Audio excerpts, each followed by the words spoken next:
গল্প শুরু হয় এক ট্যালেন্টেড পেইন্টারকে দিয়ে। সে তার পেইন্টিং দিয়ে বড় কিছু করার স্বপ্ন দেখে, কিন্তু তার পেইন্টিংয়ে কেউ আগ্রহ দেখায় না। একটা সুযোগের খোঁজে, একটা কাস্টমারের খোঁজে সে নানা জায়গায় ঘুরে বেড়ায়। একদিন হঠাৎ করেই তার হাতে চলে আসে এমন একটা সুযোগ যা তার পুরো জীবন পাল্টে দেয়। কিন্তু এই সুযোগের পিছনেও লুকিয়ে থাকে অনেক মজার মজার বিপদ আর কাণ্ড কারখানা। হ্যাঁ গাইস, আমি এরকমই একটা গল্প তোমাদের জন্য আজ নিয়ে আসলাম। তো শুরু করি। গল্পের শুরুতে আমরা একজন পেইন্টার কেওয়ানকে দেখি। সে একজন ট্যালেন্টেড পেইন্টার, যা কিছু বাস্তবে দেখে সে তার পেইন্টিং এর মাধ্যমে তুলে ধরতে পারে। তবে তার ভাগ্য খারাপ, কারণ তার এই গুণের কদর কেউ করতে জানে না এবং তার কাস্টমারও আসে না। কাস্টমার না আসার কারণে তার ইনকামও হয় না, যার কারণে তার এক্স গার্লফ্রেন্ড মাসা তার সাথে চিট করে অন্য একজন বড়লোক পেইন্টার উইকে বিয়ে করছে। ওইর সাথে কেওয়ানের ভালো সম্পর্ক ছিল না, কারণ ওই ভালো আঁকতে না পারলেও সে মানুষকে ঠকিয়ে অল্প দিনেই অনেক বড়লোক হয়েছে। এমনকি সে মানুষ হিসেবেও ভালো না। কেওয়ান প্রতিদিনের মতো তার কাজ এসে তার বাড়ি পেইন্ট গ্রামে চলে আসে, কিন্তু বাড়িতে এসেও তার শান্তি নেই, কারণ বাড়িওয়ালা তাকে দেখে ভাড়া দেওয়ার জন্য চিল্লাতে থাকে। আমরা দেখতে পারি কেওয়ানের এখন নতুন গার্লফ্রেন্ড আছে, নাম হলো কিয়াও। কিয়াও একটা সেলুনে কাজ করে, তবে সে অন্ধ, আর তার এই চোখে দেখতে না পারার কারণে অনেক খারাপ লোক এর সুযোগ নিয়ে তার সাথে খারাপ আচরণ করে। তেমনি আজকেও কেওয়ান সেলুনে এসে দেখে কিয়াওকে দুইজন লোক ব্যাড টাচ করছিল। গার্লফ্রেন্ডের সাথে খারাপ আচরণ করলে কার না মেজাজটা খারাপ হয়।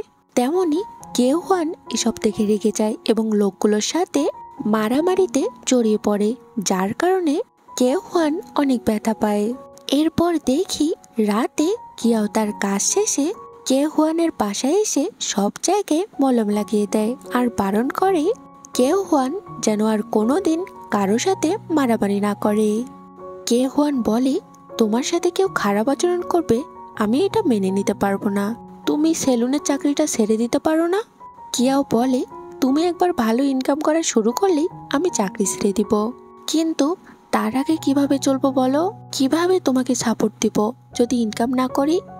কেওয়ান বলে, আমি মাঝে মাঝে অবাক হই জানো, আমার এত খারাপ সময়ে তুমি আমার পাশে আসো, দেখো একদিন ঠিকই আমাদের ভালো সময় আসবে। এটা বলে সে কিয়াওকে কিস করতে ধরে, কিন্তু তখনই সে দেখে ম্যাংফি উপরের বেডে শুয়ে তাদের এসব কথা শুনছে আর দেখছে। কেওয়ান তাকে দেখে বলে, তুমি এখানে কি করছো? ম্যাংফি তাকে বলে, বাড়ি ভাড়া না দেওয়ার জন্য আমাকে বাড়িওয়ালা ঘর থেকে বের করে দিয়েছে, তাই আজ থেকে ঠিক করছি আমি তোমার সাথে থাকবো। কিয়াও ম্যাংফি আছে শুনে সেখান থেকে লজ্জায় চলে যায়। এরপর ম্যাংফি আর কেওয়ান ছাদে বসে ড্রিঙ্ক করতে থাকে। ও হ্যাঁ, আমি তোমাদের ম্যাংফিরও পরিচয় দিচ্ছি। ম্যাংফিও কেওয়ানের মতো একজন পেইন্টার ছিল, তবে সে কেওয়ানের মতোই গরিব ছিল। কেওয়ানের সাথে তার ভালোই সম্পর্ক, তারা দুজনেই ড্রিঙ্ক করতে করতে ছাদে ঘুমিয়ে পড়ে। কিন্তু মাঝরাতে কেওয়ানের কিছু একটা শব্দে ঘুম ভাঙে। কিসের শব্দ হচ্ছে এটা দেখতেই কেওয়ান হঠাৎ আকাশে দেখে একটা স্পেসশিপ তাদের মাথার উপরে। স্পেসশিপ দেখে ম্যাংফিকে আস্তে আস্তে ডাকতে থাকে, তবে ম্যাংফি ঘুমে এতই বিভোর ছিল যে তার ঘুম ভাঙে না। কেওয়ান এবার নিজেই একা একা লুকিয়ে দেখতে থাকে আসলে হবেটা কি। সে দেখে স্পেসশিপ থেকে তিনজন এলিয়েন তাদের সাথে নামে। সে এলিয়েনদের দেখে ফোন বের করে ছবি তুলতে ধরে কাল সকালে ম্যাংফিকে দেখানোর জন্য। তবে এলিয়েনরা এটা বুঝতে পারে এবং তৎক্ষণাৎ অদৃশ্য হয়ে স্পেসশিপ নিয়ে চলে যায়। কিন্তু কেওয়ান দেখে এলিয়েনরা যেখানে নেমেছিল সেখানে একটা পেন্সিল পড়ে আছে। সে পেন্সিলটা নিজের কাছে রেখে দেয় ম্যাংফিকে সকালে দেখানোর জন্য, এবং পরদিন সকালে ম্যাংফিকে গত রাতের সব কাহিনী বলে। তবে ম্যাংফি এসব বিশ্বাস করে না এবং একটা পোস্টার দিকে বলে, আমি তোমার রুমে এই এলিয়েনের পোস্টার লাগিয়েছিলাম, এজন্য হয়তো গত রাতে তুমি স্বপ্ন দেখছো। কে হুয়ান ম্যাংফিকে বিশ্বাস করাতে না পেরে সে প্রতিদিনের মতো কাজে আসে। সে একটা কাস্টমার মেয়ের ছবি আঁকছিল, কিন্তু চুল আঁকতে ধরতেই তার ব্ল্যাক কালার রং শেষ হয়ে যায়, যার কারণে সে ব্ল্যাক কালার পেন্সিল খুঁজছিল। সে তার কালেকশনে ব্ল্যাক কালার পেন্সিল খুঁজে পায় না। তখনই তার চোখ পড়ে গত রাতের এলিয়েনের রেখে যাওয়া পেন্সিলে। সে পেন্সিল ঠিক আছে কিনা দেখার জন্য একটা পেপারে ট্রাই করে, কিন্তু সে খেয়াল করে সে যে আকৃতি আর্ট করছে সেটা একটা পাথরের আকৃতি ছিল, আর ট্রাই করা পাথরটি পেপার থেকে সত্যি সত্যি একটা পাথর বের হয়। কে হুয়ান তো এটা দেখে অনেক অবাক হয়ে যায়, তাই সে আবারও নিশ্চিত হওয়ার জন্য একটা আপেলের ছবি আঁকে। আবারও তখনই পেপার থেকে একটা আপেল বের হয় এবং সে আপেলটি খেয়ে দেখে, আরে এটা তো একটা সত্যিকারের আপেল। সে তো এইসব অদ্ভুত কাহিনী দেখে রীতিমতো শকড হয়ে যায় এবং তাড়াহুড়ো করে আবার বাসায় এসে ম্যাংফিকে পাথর আর আপেল দেখিয়ে সব বলে। তবে এবারও ম্যাংফি বিশ্বাস করে না, বলে তোমার নিশ্চিত মাথা খারাপ হয়েছে, তোমাকে ডাক্তার দেখাতে হবে। কে হুয়ান তাকে বারবার বোঝাতে চায় সবকিছু, তাই ম্যাংফি বিরক্ত হয়ে বলে, ঠিক আছে, তাহলে এখন একটা 24 ক্যারেট স্বর্ণের বার বের করে দেখাও তো, তাহলেই আমি বিশ্বাস করব তুমি কতটা সত্যি বলছো।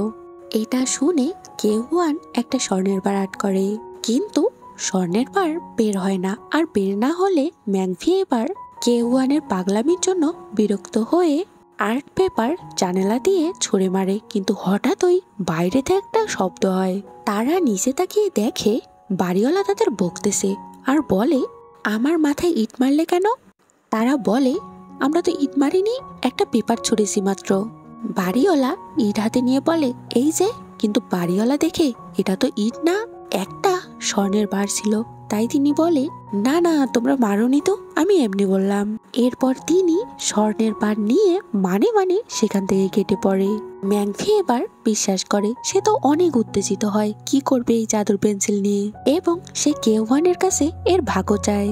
তবে একটা সময় তারা ঠিক করে এই পেন্সিলের কথা তারা কাউকে বলবে না এবং তারা একসাথে থাকবে, একসাথেই অনেক বড় লোক হয়ে যাবে। ম্যাংফি একটু ভাব নিয়ে বলে, একটা বাড়ি আঁকো তো, এই বাড়িতে থাকতে ভালো লাগছে না। কে হুয়ান একটা রাজকীয় বাড়ি আঁকে। তখনই তারা বাইরে কিছু একটার শব্দ শুনতে পারে। তারা বাইরে এসে দেখে রাস্তায় হঠাৎ করে একটা বাড়ি তৈরি হয়েছে, আর এই বাড়িটাই হলো কে হুয়ানের আর্ট করা বাড়ি। রাস্তার সবাই তো ভাবতে থাকে, এই বাড়ি হঠাৎ কিভাবে এখানে আসলো। পুলিশও খবর পেয়ে আসে, লোকজন জড়ো হয় আর সবাই বলতে থাকে, এই দিনে দুপুরে এরকম অলৌকিক ভৌতিক কাহিনী কিভাবে হচ্ছে। ম্যাংফি বলে, এই বাড়ি এখানে কি করে আসলো? আমরা তো চাচ্ছিলাম আমাদের বাড়িটা পাল্টাতে, অনেক বড় বোকামি করে ফেলেছি, তাড়াতাড়ি ইরেজার দিয়ে মুছে ফেলো। কে হুয়ান খেয়াল করে পেন্সিলের নিচে একটা বাটন, সে বাটন চাপ দিতেই তার আর্ট করা বাড়িটি মুছে যায়, আর তখনই রাস্তার বাড়িটাও অদৃশ্য হয়ে যায়। এরপর তারা তাদের বাসায় আসে আর ভাবে, না, বাড়ি তৈরি করলে হবে না, আগে টাকা লাগবে, টাকা দিয়ে বাড়ি বানাবো। এবার কে হুয়ান 2000 কোটি টাকার একটা বান্ডিলের ছবি আর্ট করে, আর আর্ট করা শেষ হলে তখনই তাদের রুমে 2000 কোটি টাকা দিয়ে পূর্ণ হয়ে যায়, আর তারা রাতারাতি বড়লোক হয়ে যায়। তারা অনেক সুন্দর একটি বাড়ি কেনে। এখন ম্যাংফির একজন গার্লফ্রেন্ডও আছে, সে ছিল একজন ফেমাস অ্যাঙ্কর। এরপর একদিন কে হুয়ান কিয়াওকে প্রপোজ করে বিয়ে করার জন্য, কিন্তু কিয়াও তাকে রিজেক্ট করে আর বলে, আমি পারবো না তোমাকে বিয়ে করতে। এটা বলে সে চলে যায়। কে হুয়ান তার পিছু পিছু আসে আর বলে, তুমি আমাকে কেন বিয়ে করতে পারবে না? কিয়াও বলে, দেখো, তুমি অনেক বড় লোক, আর আমার মতো অন্ধ মেয়েকে বিয়ে করলে মানুষ তোমাকে নানা রকম পচা কথা বলবে, আর এটা আমি চাই না কখনোই। কে হুয়ান বলে, তুমি আমার সবচেয়ে খারাপ সময়ে পাশে থেকেছো, সবসময় আমাকে সাপোর্ট দিয়েছো, কেউ আর পাশে ছিল না, তাই লোকে কি বললো না বললো এসবে আমার কিছুই হবে না। কিয়াও বলে, তুমি একজন ভালো পেইন্টার, যার কারণে এত কিছু অর্জন করছো, আমি তোমার যোগ্য না, ফিউচারে তুমি আরো ভালো পেইন্টার হও, দোয়া করি। এটা বলে সে চলে যেতে ধরে। কে হুয়ান এবার আর নিজের মধ্যে পেন্সিলের ব্যাপারটা লুকিয়ে রাখতে পারে না। সে সবটা বলে দেয় সে কিভাবে বড়লোক হয়েছে। কিয়াও বিশ্বাস করে না, বলে তাই যদি হয় তাহলে আমার দৃষ্টি ফিরিয়ে দিতে পারবে? কে হুয়ান বলে হ্যাঁ আমি পারবো। এরপর দেখি ম্যাংফি আর কে হুয়ান কিয়াওর দৃষ্টি ফেরানোর জন্য কিয়াওকে আর্ট করতে থাকে। আর্ট করা শেষ হলে ম্যাংফি মজা করে বলে, আরে এটা তো হুবহু কিয়াও এঁকেছ। পেপার থেকে এবার যদি ডাবল কিয়াও বের হয় তাহলে তো তোমার 2টা বউ হবে। কিয়াও এটা শুনে বলে, কই আমি তো আমার দৃষ্টিশক্তি ফিরে পেলাম না। তোমরা কি মজা নিচ্ছ আমার সাথে? অনেক হয়েছে মজা। আর নয়, এটা বলে সে রেগে মেগে চলে যেতে ধরে। তবে সে দরজার কাছে যেতেই আচমকা অদৃশ্য হয়ে যায়। এরপর আবারও সে কে হুয়ানের পেন্টিং এর সামনে বের হয় এবং আমরা দেখতে পারি কিয়াও এখন চোখে দেখতে পারছে। এর পরের দৃশ্যে আমরা দেখতে পারি এদিকে শহরের ফেমাস একজন নায়িকার দৃষ্টিশক্তি হারিয়েছে। তার চোখ শুটিং স্পটে হঠাৎই অন্ধ হয়ে গেছে। সাধারণ জনগণ তো এটা দেখে অনেক অবাক। এদিকে পুলিশও ভাবতে থাকে হচ্ছেটা কি শহরে। পুলিশ অফিসার জ্যাংবি বলে, কিছু তো একটা হচ্ছে, আমাকে সেটা বের করতে হবে।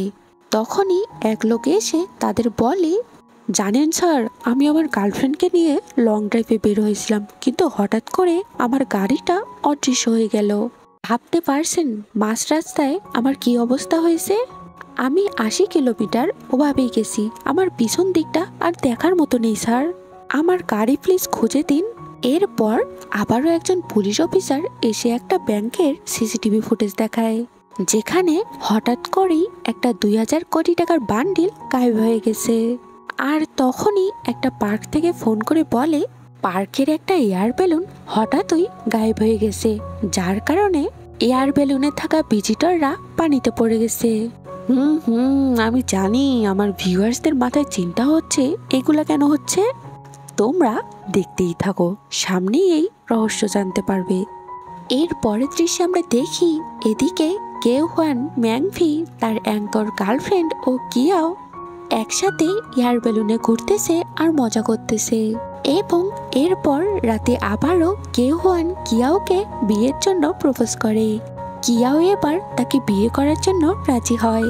তবে আমরা ম্যাংফি, কিয়াও, কে হুয়ানের কথা জানতে পারি অ্যাঙ্কর পেন্সিলের ব্যাপারে কিছুই জানতো না, কারণ ম্যাংফি তাকে বলেছে তারা অনেক ফেমাস পেইন্টার, পেন্টিং বিক্রি করে এত টাকা ইনকাম করছে এবং কিয়ার চোখ তারা অপারেশন করে ঠিক করছে।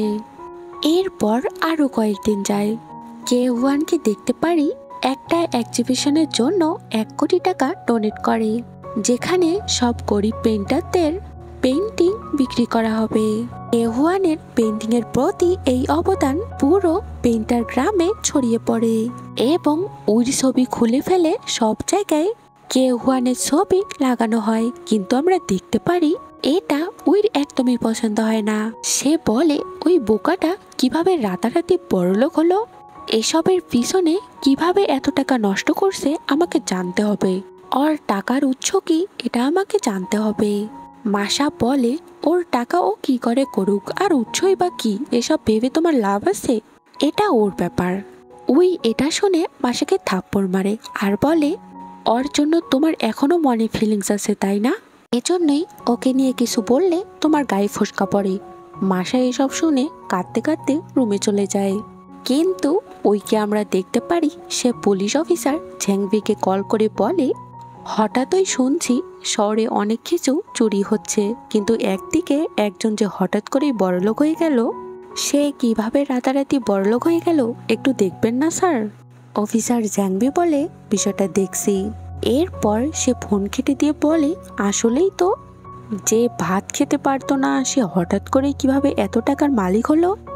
এরপর সে কে হুয়ানের আড়ালে তার উপর ইনভেস্টিগেশন শুরু করে এবং লুকিয়ে লুকিয়ে কে হুয়ানের এক্সিবিশনে আসে এবং তখনই তাকে তার ইনভেস্টিগেশন টিম কল করে বলে, কে হুয়ান যেসব টাকা খরচ করছে সেগুলোর নাম্বার আর ব্যাংকের ওই টাকাগুলোর নাম্বার একই এবং গত কয়েকদিনের চুরি হওয়া গাড়িগুলো কে হুয়ানের বাড়িতে আছে। এরপর এক্সিবিশন শেষে কে হুয়ান আর ম্যাংফিকে ঝ্যাংবি অ্যারেস্ট করে এবং জিজ্ঞেস করে তারা এত টাকা কই পেল। কেহুয়ান আর ম্যাংফি বলে আমরা ইনকাম করছি তাই পেয়েছি। জ্যাংবি বলে যদি ইনকাম করেই থাকো তাহলে এর উৎস কি? আর ব্যাংকের গায়েব হয়ে যাওয়া টাকার নম্বরগুলো আর তোমাদের খরচ করা টাকার নাম্বারগুলো কিভাবে এক হয়ে গেল? আর অদৃশ্য হয়ে যাওয়া গাড়িগুলো তোমাদের বাড়িতে কেন?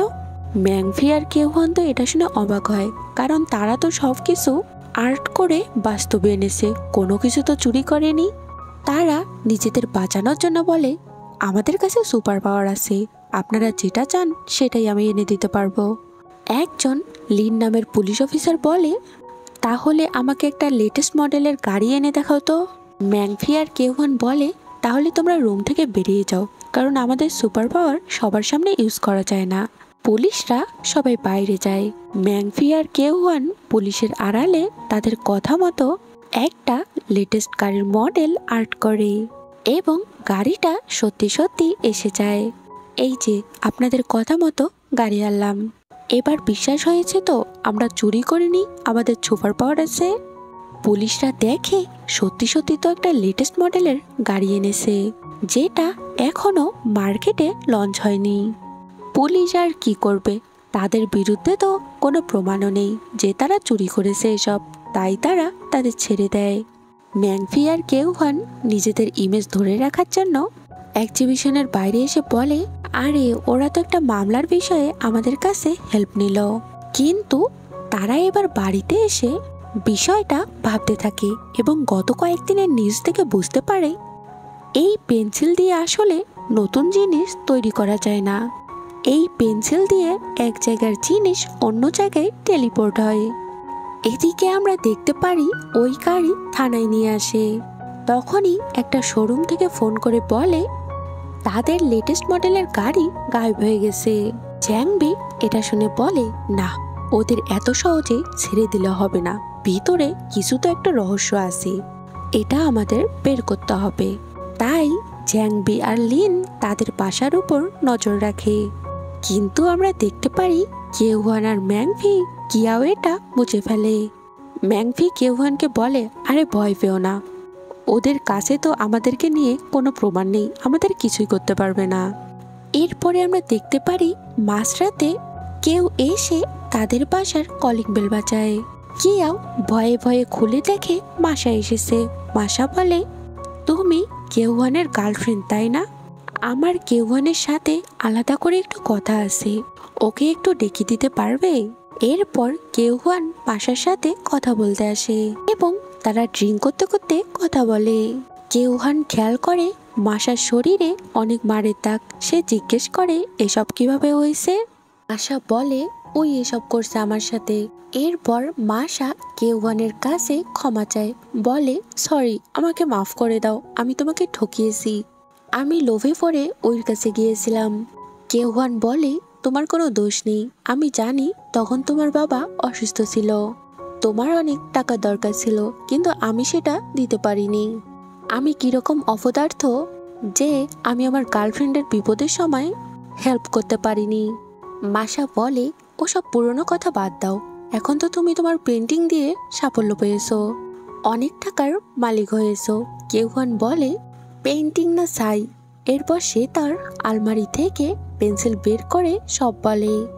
কিন্তু কিন্তু আমরা এদিকে দেখতে পারি মাসা আর কেহুয়ানের সব কথা ওই বাসায় বসে ল্যাপটপে দেখছিল আর শুনছিল।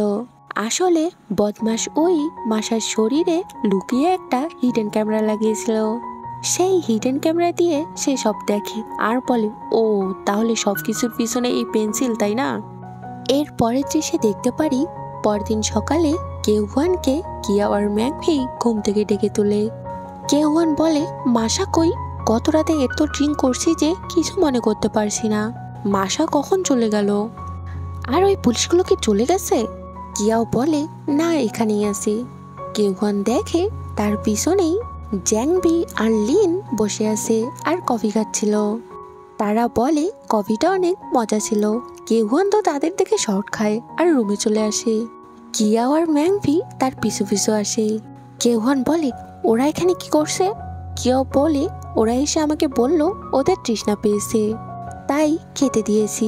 কেহুয়ান বলে আমার মনে হয় ওদের এবার পেন্সিলের ব্যাপারে সবটা বলে দেওয়া উচিত, কারণ গত রাতে আমি স্বপ্নে দেখেছি এই পেন্সিলের জন্য আমাদের অনেক বড় ক্ষতি হয়েছে। আমাদের লোভ করা যাবে না, অন্যের জিনিস দিয়ে এরকম আরামায়েশ করা মোটেও ঠিক হচ্ছে না। ম্যাংফি বলে, হ্যাঁ হ্যাঁ, আমিও স্বপ্নে দেখছি আমাদের জেলে যেতে হবে, তবে পেন্সিল ফেরত দিলে যদি সব মুছে ফেলতে বলে তাহলে তো আমরা আবারও গরিব হয়ে যাব, কিয়াও তো আবার অন্ধ হয়ে যাবে।